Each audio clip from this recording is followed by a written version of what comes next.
Alright guys, so if you're planning to play a Ret Paladin in Ulduar, then what you want to do is you want to come to the Battle.net launcher, press this little cogwheel next to the WOTLK Classic installation area and press uninstall. I'm just joking guys, I am actually going to be giving some serious but honest advice for the Ret Paladins out there in the community.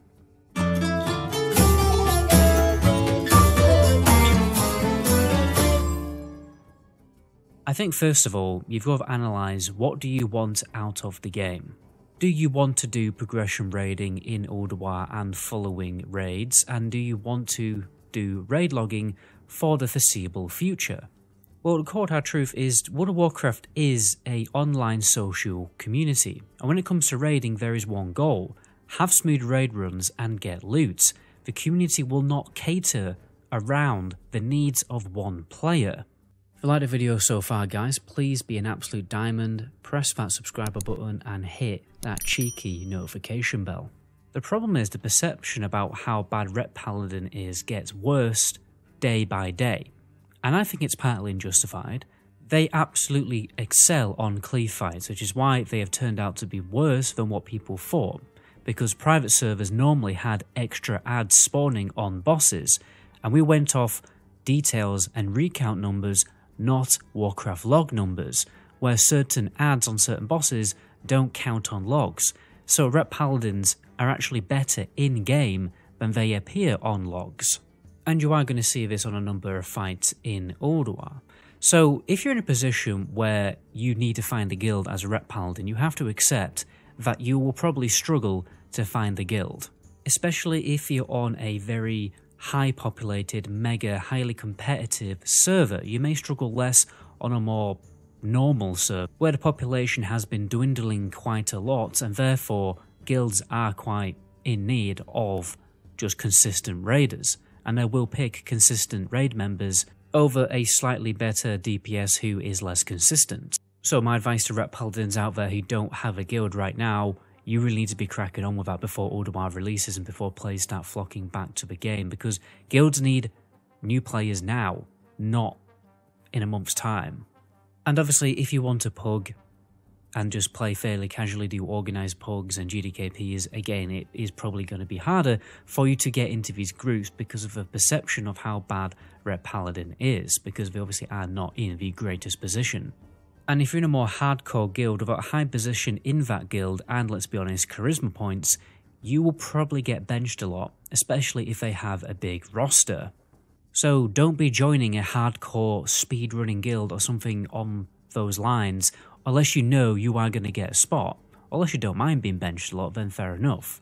But if you do want to raid consistently, then don't join a hardcore guild that has a lot of reserve players on the bench, because you are very likely going to get benched quite a lot. If you care about getting loot in this game, then don't join a guild with loot council if you can avoid it, because when there's a loot council, gear will always get funneled to the highest DPS players, because that better benefits the raid as a whole. EPGP is a loot system rising in popularity because it rewards players for attendance. But I guess the bonus of playing a Ret Paladin is you do overall have fairly low loot competition for your two-handed weapons. You will have to accept also that you will have to spec for more support talents if your raid leader calls for it. For instance, the Divine Sacrifice talent. This means a slight DPS drop because you take some points out of Seals of the Pure.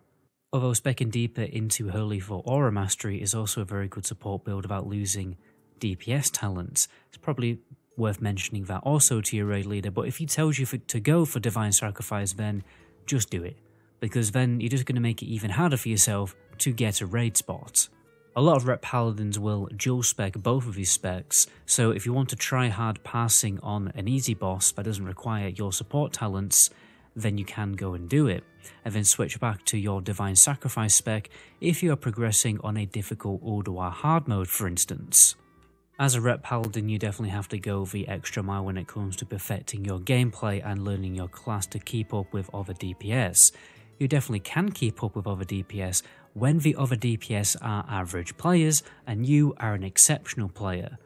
But if you're competing against players of the same skill, you have to accept that you will not top them on the meters unless they make mistakes and the fight favours the Ret Paladin. Until the class scales with gear to be on the same level as other classes and be more of a middle of the pack DPS, your main appeal to bring to a raid is your support elements like buffs, the replenishment buff, and your raid cooldowns. But don't worry guys, be patient and you will become a good DPS by the time that the Firelands raids will release, the Trial of a Grand Crusader raid. And every single rep paladin definitely needs to read the deep dive guide made by the big brains from the Light Club Discord like Terran and Surveillant. I'll leave that linked in the description of this video along with their YouTube links. Anyway guys, that's how I'm going to end it there. And until my next video, reroll and WOTLK, ciao!